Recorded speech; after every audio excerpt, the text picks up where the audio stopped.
Hi guys! Reflex natin na ito ang ating laruan na mga Hot Wheels.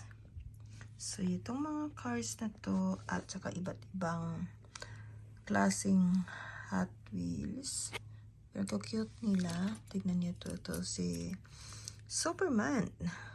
Diba? At saka itong car niya. Oh, diba? Ang cute ng car niya.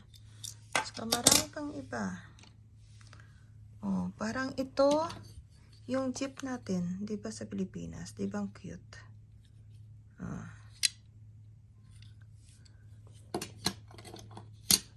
Saka marami pa yan iba.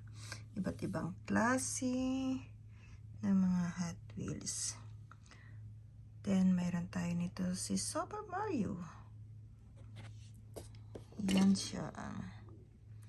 Then yan si Superman, si DC yan, so sino man siya. At saka ito si Sonic, yan, ang cute nila. And then ito si Pet, ang cute nila to, diba? Cute ang mga pet. Yan guys.